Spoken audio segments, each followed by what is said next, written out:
Got breaking news for you now, and it comes from Syria. Reuters says 20 members of Syria's security forces have been killed in an ambush in the northwestern part of the country. It's certainly not official, but could this mean civil war? I mean, it looks pretty grim.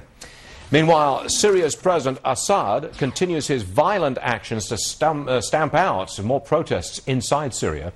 And according to our next guest, a person very friendly to the Assad regime sits on the board of a major public university in California.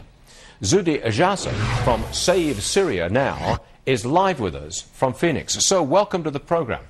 Now, I want you to tell us, who is this alleged close associate of President Assad? Who is this person? And what influence do they have on education in California? Tell us, please.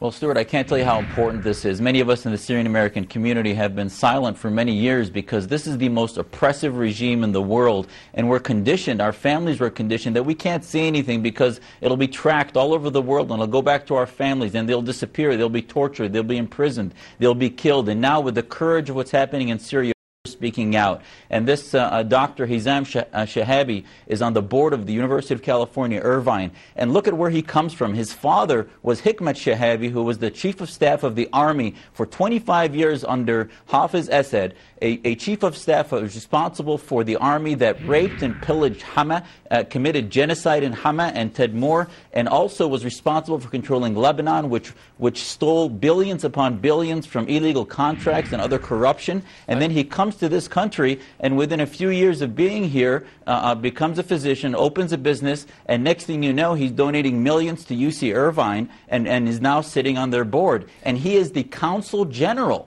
of the embassy for Syria in LA, an honorary consul general, but he has clearly been silent about the atrocities happening, and I think it should be an embarrassment to California taxpayers that they have somebody with these types of connections sitting on their state university. Now, you've made your case, and it's a comprehensive case that you presented to us. We got that.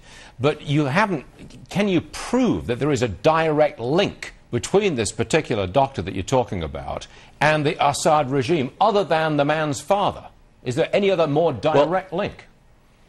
Oh, the direct link is he's the consul general of the Syrian government in L.A. He works there and as an honorary consul general and represents them in official capacities and has diplomatic status, and yet is an American citizen. I think by in and of itself that is a conflict with American citizenship. He is associated directly by his silence against this regime. He has demonstrated complicity and a sympathy towards them, and thus as a result, clearly as the consul general, he should resign not only from his consul general status, but the UC Irvine should put pressure and say that they don't want somebody who is directly affiliated with the Assad regime on their board. Can I just switch subjects for a second, Dr. Jasser? And that we had that report, yes. I believe it was from Reuters, that 20 or 25 members of Syria's own security forces killed in an ambush inside Syria.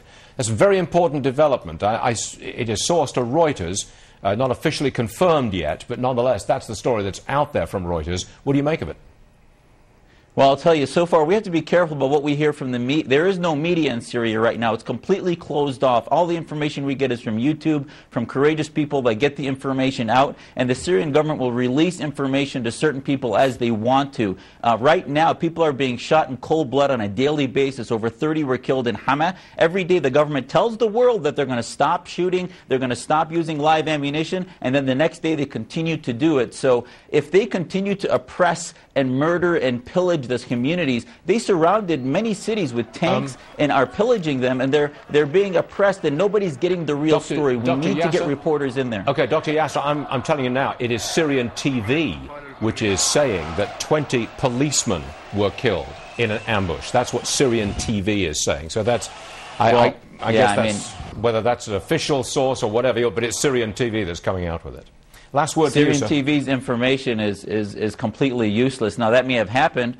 And the question is, was it other army killing them because they decided not to kill innocent Syrian citizens in cold blood? God knows. There's pictures of military shooting other military because they refused to undertake the orders of killing innocents that are uprising in the streets. So we have no valid information. There is no more a dirty propaganda machine than the Syrian press and their government, and we have to be careful. That's why we need reporters in there. There are a few reporting out through audio, through Skype, but they cut off the internet over the weekend even for a few days and now put it back. Dr. Zuhdi Jasser joining us from Phoenix. Thanks for joining us, sir. We appreciate you being with us. Thank you.